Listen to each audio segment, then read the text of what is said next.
The short and dirty of Embrace is we're a mobile infrastructure company, meaning that on behalf of our customers, whether it's like Wish or Hilton or Hyatt or Medtronics or Goat or OkCupid, like we collect data on their behalf, and this is data that is kind of exhaust from mobile devices, including apps. We transform it into an approach that's mobile first. And then we help allow the teams within a company like a Hilton, both engineering QA, but also data science and marketing, understand that data and use it to drive business value. I'm Eric Futoran. I'm the CEO and co-founder of Embrace.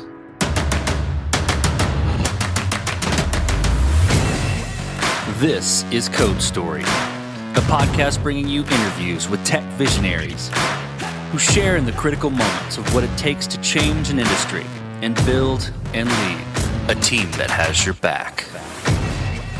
I'm your host, Noah Labhart, and today how Eric Futoran created the future of mobile data infrastructure and observability. All this and more on Code Story. A multi-startup founder, Eric Futoran has always focused in on being a family man. He considers himself a multi-hat wearing person, and though most entrepreneurs say that, Eric really means it. He has 4 degrees. No, really, 4. 1 in electrical engineering, computer science, a JD, and an MBA. He really likes to learn, and is constantly reading and learning from people, books, and of course, his family. He has found that his JD has really helped him understand the legal world as it applies to the startup world, specifically SPACs, special purpose acquisition groups. He's digging into what the implications will be in the future for SPACs, and he's got an interesting perspective on that. He's got 2 young boys, 5 and 8, and has felt the pains of many parents through the pandemic with kids being home.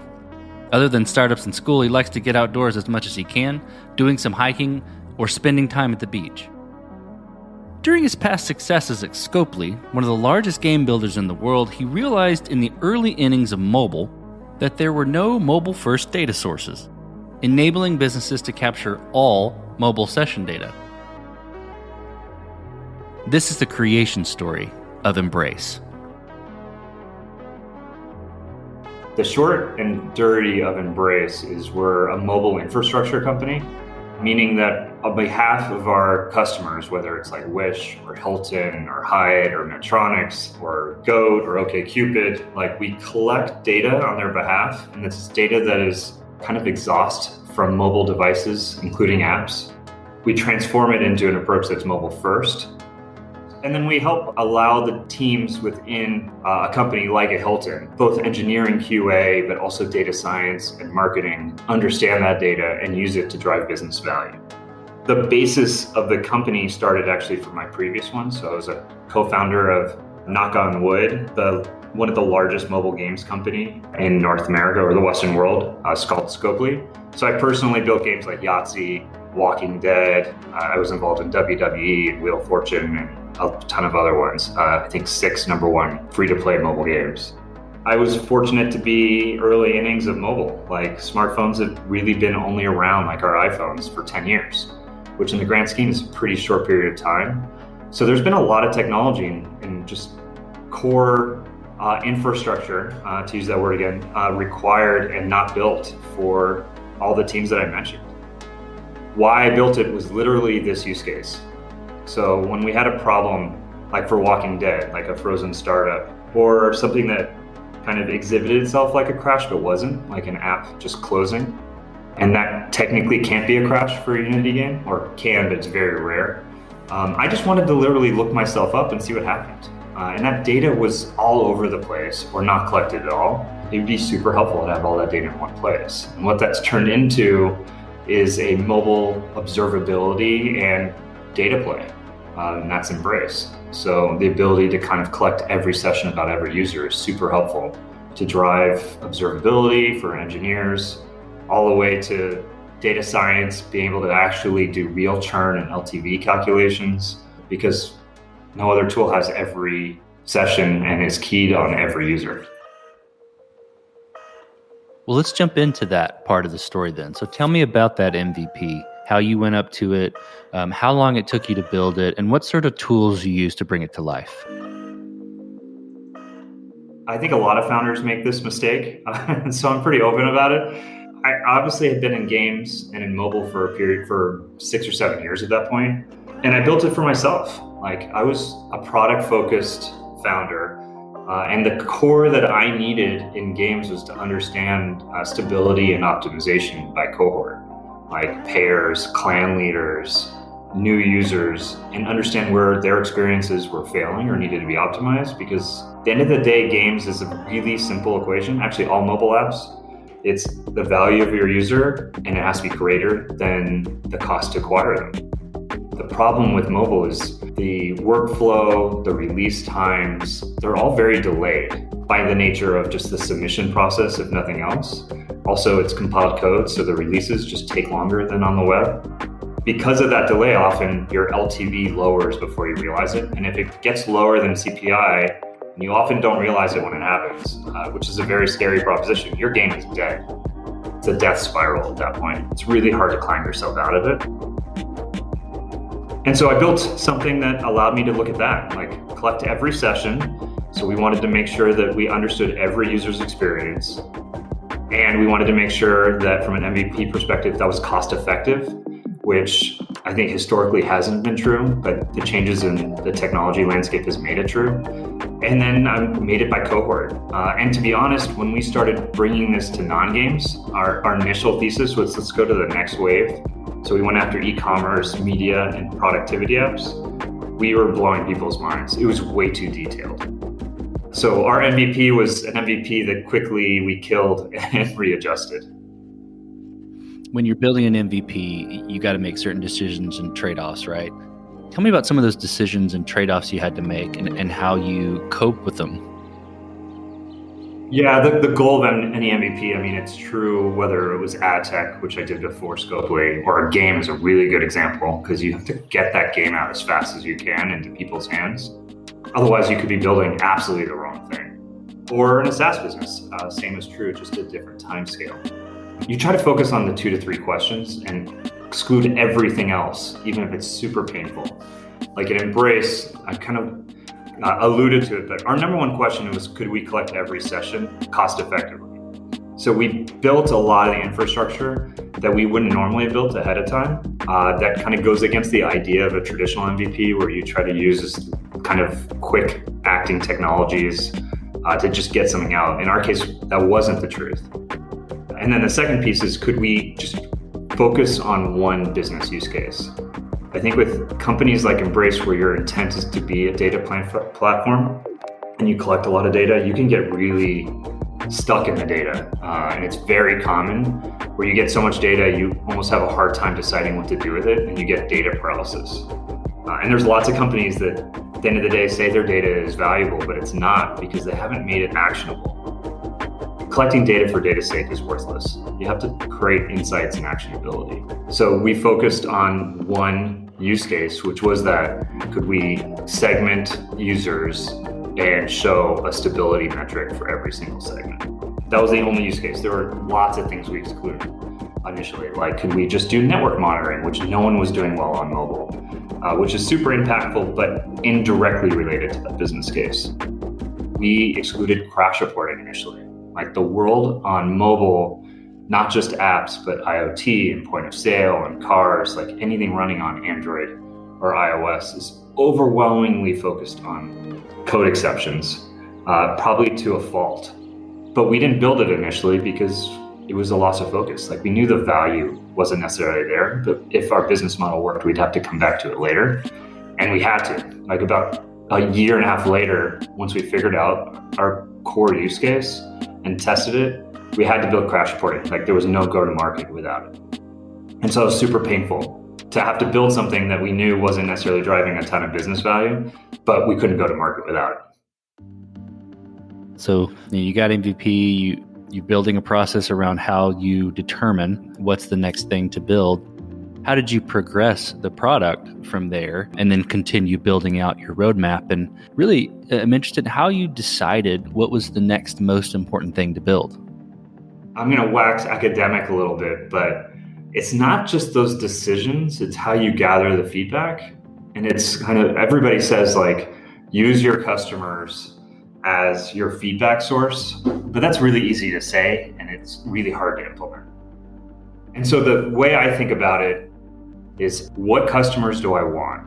So you have to pick the customers, which is really hard. We had people coming to us, like games initially, which we excluded, that wanted to use our product, and we said, no, you're going to give us the wrong feedback. It's not going to be representative of the ecosystem. So you pick your customers and you try to pick the profile that will give you the feedback that will align you to the bet you're making, and test the assumptions. Number two is you have to structure your team around gathering that feedback. So we purposefully built customer success early, and we created a different profile for them. We actually made them data analysts because we're a data company. So by doing that, they're not necessarily the best at traditional customer success, like account management and generating upsells and resells and revenue, but they're really good at looking at the data, providing insights at every touch, and creating feedback. But we also, the lead of customer success was also our head of product. So part of the reason I even wanted to do this business model in SaaS is because the product to feedback loop, what could be zero, by aligning product and CS together, we actually made that loop like instantaneous. When if you split those two, it actually becomes a point of friction for most SaaS companies. And in games, it was delayed because of it, which was brutal. And then the third, our product choices and how do you gather that feedback? And that's the paradigm everybody talks about.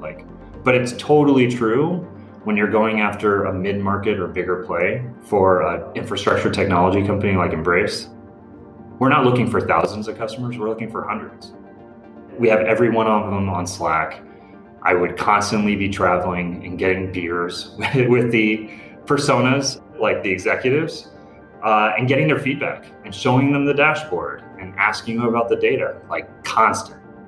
It irks me that we're almost reaching a stage where I'm going to start separating from that and hiring people like product managers, which we already have, to gather that feedback. But that at the beginning, that is one of the primary roles of the founding team, especially the CEO. Well, then let's switch to team. So how did you go about building your team? And what did you look for in those people to indicate that they were the winning horses to join you? At Embrace, I think that the key was finding a co-founder who is technical, who had built data at scale. So without that, there's absolutely no way we could build this business model. But also somebody that kind of has this balance, and I recommend this to anybody thinking about founding a company. You're not looking for your best friend. You're going to have fights. So founding something with a best friend actually creates really perverse incentives on how you talk. But you do want somebody that obviously you can get along with, and you can have a fight and recover from it. So we were friends, but we weren't close friends before Embrace. When I came to him and started talking about ideas, he knew exactly what I was doing. I was seeing if he wanted to co-found a company. And it's been fantastic. Like, he built 3 mobile analytics companies. He built the analytics of record for like Pokemon Go. So he knows scale at an absurd level, which we need. And we're already past that scale. So that's part one, find a good co-founder and prioritize the skill. Like, that was the skill we needed to make this company work. And there are a lot of other things that I think, again, co-founders prioritize and shouldn't. Like, both of you don't need to recruit well. So don't look for somebody who matches your skill set. Match based on the one thing that you think is absolutely important, and make sure that you can work together and that you can fight and recover.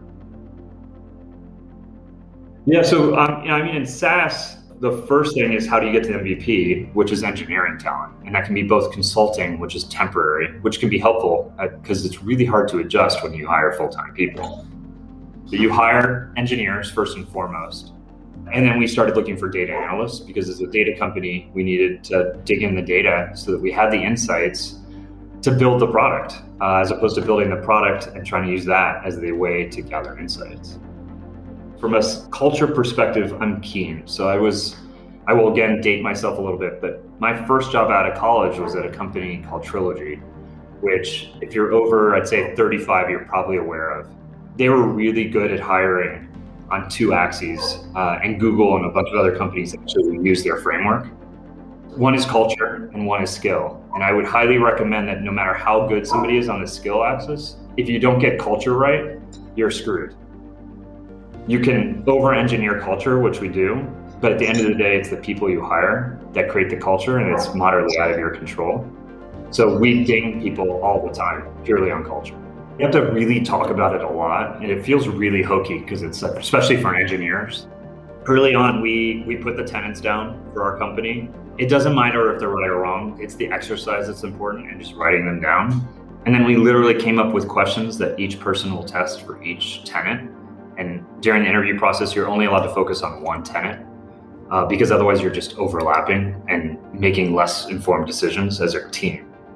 So each person has specific questions for each tenet, and they focus on one. And then you talk about them together. But it forces focus, it forces the questions, it forces you to benchmark across people. The mistake people make is two things. One is they ask different questions to each candidate, and then there's no benchmark, and then it becomes a gut feel, which you will always get wrong. And then the second thing is you will default into two psychological things. One is if you don't have a framework, you will hire people like yourself, which is death to a startup. And two is you'll hire people that you want to go out and get beers with, which is not what you want to build a team for. You're not building teams for fun as much as you want to go out and get beers with them. But not everybody is going to be your best friend. You need that variety. So it's great if they happen to be somebody you want to get a beer with, but that's not what you hire for. This episode is sponsored by Vanta. You're a startup founder. Finding product market fit is probably your number one priority. But to land bigger customers, you also need security compliance. And obtaining your SOC 2 or ISO 27001 certification can open those big doors. But they take time and energy pulling you away from building and shipping. And that's where Vanta comes in.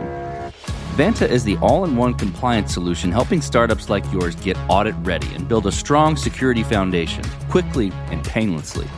How, you ask? Vanta automates the manual security tasks that slow you down, helping you streamline your audit. And the platform connects you with trusted VCSOs to build your program, auditors to get you through audits quickly, and a marketplace for essentials like pen testing. Join over 8,000 companies, including many Y Combinator and Techstars startups who trust Vanta. Simplify compliance and get $1,000 off at vanta.com/codestory. That's VANTA.com/codestory. This episode is sponsored by Kinsta. Between juggling client meetings, managing your website, and keeping up with everyday tasks, who has the time to stress out about website security? Well, with Kinsta, the technical stuff is taken care of, so you can focus on what you do best. Kinsta provides managed hosting for WordPress, offering lightning-fast load times, top-tier security, and unmatched human-only customer support. Whether you're a business owner, web developer, or running a digital agency, Kinsta makes managing your website easy and efficient. Kinsta provides enterprise-grade security, being one of the few hosting providers for WordPress with SOC 2 and other certifications, guaranteeing the highest level of security for your website. Thanks to their unlimited free expert-led migrations, Kinsta ensures a smooth transition for you from other hosting providers. Customers have reported 200% faster load times post-migration to their platform. What I find cool about Kinsta is their fast and reliable customer service and premium features that are included at no extra cost. Ready to experience Kinsta's hosting for yourself? Get your first month free when you sign up at kinsta.com today. That's KINSTA.com.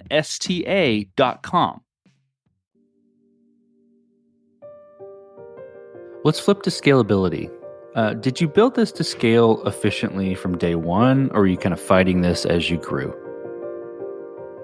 I think you have to fight it to some extent because you don't always predict the scale you're going to be at as soon as you are if you're successful. The second is there are always trade-offs, like even on scalability. Like you have to make choices, and it's devil's in the detail for tech scale. Our premise for the company, as I mentioned, was could we collect every session for every user and all the behavioral and technical data in those sessions, which think about like an OkCupid, like that's massive amount of data. That's probably more data about their app than they're collecting themselves. So we built to be able to do that and then to transform it into a time-based way. So getting technical, like we quickly jumped into the time-based database world, which 4 or 5 years ago was kind of nascent. So we used a database called ClickHouse, and it's matured a lot over the last couple of years and has been great. But we've definitely been on the ride for that one. And it's not always great. And I generally recommend not staking your company on an unproven technology. But in our case, we had no choice. Like a lot of people, a lot of engineers specifically, they're like, let's build a mobile app. I'm going to choose Flutter. Well, Flutter's only been around for a year and a half. Only company that's ever used it at scale is Google, and they're the ones that invented it. They pick like Node.js. I remember that early Scopely. We're like, we'll build our backend in Node. Well, it doesn't scale, and we're not the ones that want to figure it out. So then you have to switch to a new technology, and those are choices you shouldn't be making. They slow you down. Again, it's a focus question for MVP. Like the core question you're trying to answer in this case is, can we store the data and analyze it at a cost-effective way? And scale is a different question. Scale in my mind is not just cost, but it's ability obviously to take more consume more and not have a linear equation on your ability to reach, for lack of a better way to put it, like hit your KPIs and reach your SLAs. So those types of things we continually refactor and work on as the company's grown and scaled. And we've added like companies like games companies whose session data is massive. Or we recently signed a large like pre-IPO texting and calling company. And those numbers of sessions, like people are in and out of those apps like 20 to 30 times a day. And each time they're in and out, it's a session. So it's massive scale. Well, as you step out on the balcony and you look across all that you've built, what are you most proud of?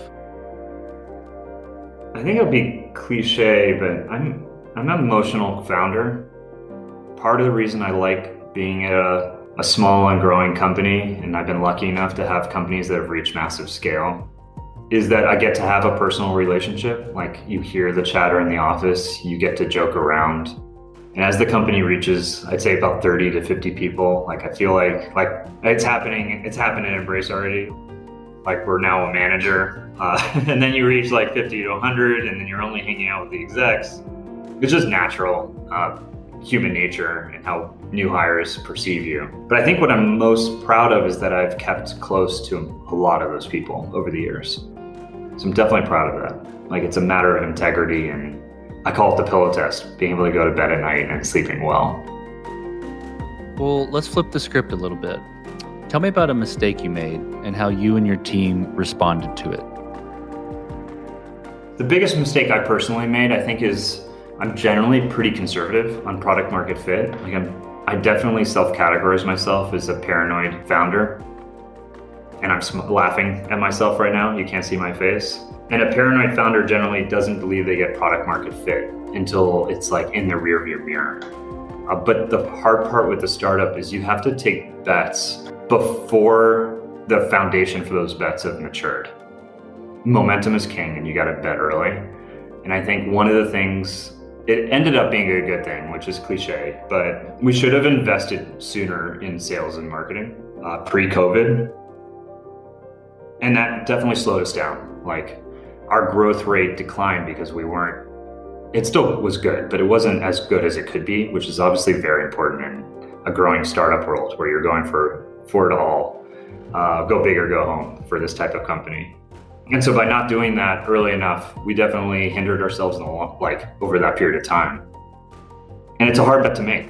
Sales and marketing, you generally make mistakes on. Like every SaaS company seems to screw up on their first sales hire because you learn about what you need by trial by fire. So that's not really a mistake that I'd say is a bad thing, the hiring of that salesperson. The bad thing was we didn't hire that person fast enough.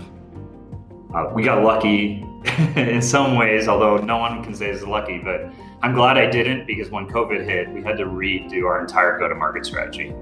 Like our price points are large enough that we need to be in person. And obviously our go-to-market had to completely change. So we switched to like an SDR model with an outbound and inbound strategy for marketing. So we would have ended up hiring different people for sales and marketing post-COVID than we would have pre-COVID. So what does the future look like for your product and for your team? So from a team perspective, which I'm most proud of, is we are obviously growing at this point. Like, we are around 40 people now. If we are not 70 to 100 by end of year, I'd be shocked. We're feeling it on every axis, the pain of not having people, which is what you want to feel. If people sit pretty in a startup, you know you're not growing quick enough. So from a team perspective, our goal is to keep the culture as tight as we can, but now we're betting on the future. Like, let's hire the roles we need for Q4 now so that they have a time to ramp up and make the bet that we're going to achieve the goals that we need to in Q4, both revenue and net retention and all the magic gross SaaS company metrics. From a product perspective, we're in a fascinating point, and I wish I had predicted a lot of it, but the world of the Snowflake, Databricks, Azure, data robot world is crazy and has totally rocked everything that tech is for the last 2 years. On the other axis, the observability world has been fantastic. Like, Datadog is a monster of a company. So we sit between those. Like, observability is our real-time access to our data. Our roadmap is 100% leveraging that data for other teams. So entering the Snowflake world, the BigQuery world, and allowing the transformed data that we have already to be retransformed from an ELT as opposed to ETL's perspective and used by data science and the product analytics teams, whether with like a data robot or a looker or through our own tool set. I think if we can get those two pieces right, the full mobile infrastructure story, we're a billion-dollar company. Let's switch to you, Eric. Tell me who influences the way that you work. CEO, CTO, really any person. Name a person that you look up to and why. I wouldn't say look up to, but I definitely, and he'll kill me for it, but he's a friend of mine. But I also think about like archetypes that I've had historically that I think have been good at certain facets of their job that I'd like to pull in. So I would be remiss in not mentioning my co-founder at Scopely, Walter, who's probably the best fundraiser I will ever meet. He is magical on understanding the story that he needs to tell and matching it to the actual roadmap the company is undergoing. And being able to tell that story, especially for somebody like me who's got an engineering background, is a learned skill. So it's been great. It's been amazing to partner with him and see how he instruments that story and is very strategic about it and how he presents it and who he presents it to. I think on the other end, I had an amazing manager once in my life. I did a brief stint at IBM. I wasn't built for it, which he knew and laughed about.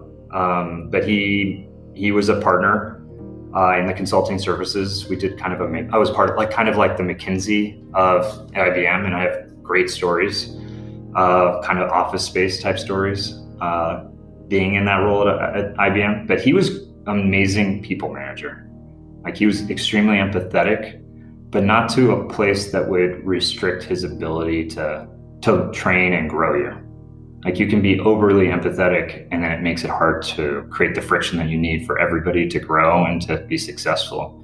And he towed that line as good as I will ever see anybody. So I give him huge kudos, and I definitely think about, his name's Patrick Antoine. I think about him a lot. That's awesome. I really like you talking about that balance between empathy and friction. That's a really, really concise way to say that, as far as, what managers need to strive for. So I definitely appreciate that. It's a hard balance. I think, especially most founders are overly friction, and those are the horror stories that you hear. We talked about mistakes, but a little bit different spin. If you could go back to the beginning, what would you do differently, or where would you consider taking a different approach? There are always moments in your life that you wonder if you could have done them differently. I think about the first role that I had a lot coming out of college, and it's interesting coming out of college because you just don't even know what questions to ask. You just haven't seen enough to benchmark. And in some ways that's just naivete, but natural.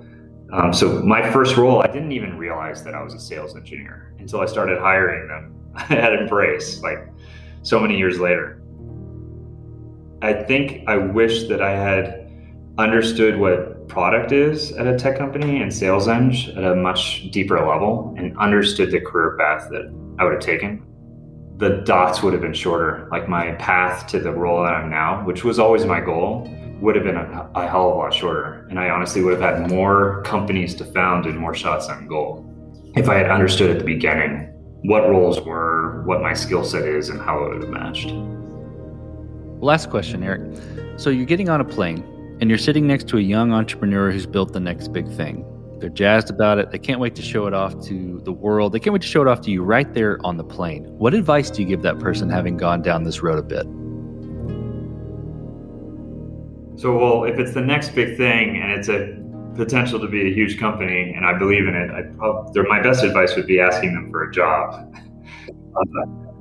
I'm not a bad hire, and sometimes it's not so bad to take a back seat and be the one that executes as opposed to the front and center founder. Just different mental states and different responsibilities. I think the core, let's assume that the company is relatively early on and that there's a lot of time ahead of it. I think the core advice that I would give to any founder is make sure you love it. And loving means the central piece of it. Like no company ends where it starts, whether it's Facebook or Microsoft or whatever. Like they all say they do, but the model changes. You have to love what is underlying it. Like for me, it's always been something around data and grinding through it, whether it's games or Embrace or ad tech. And if you don't love that, like you're not going to be able to survive the length of time the company is going to take. Like you have to assume this company is going to be around for over 10 years and then you're going to be involved because you're a founder for that period of time. And if you don't love it and you're not willing to breathe it every day, you're on the wrong path. That's great advice. Well, Eric, thank you for being on the show today. Thank you for telling the creation story of Embrace. Thanks for having me. This was fun. And this concludes another chapter of Code Story. Thanks for having me. This was fun. Code Story is hosted and produced by Noah Labhart. Be sure to subscribe on Apple Podcasts, Spotify, or the podcasting app of your choice. Support the show on patreon.com/codestory for just $5 to $10 a month. And when you get a chance, leave us a review. Both things help us out tremendously. And thanks again for listening.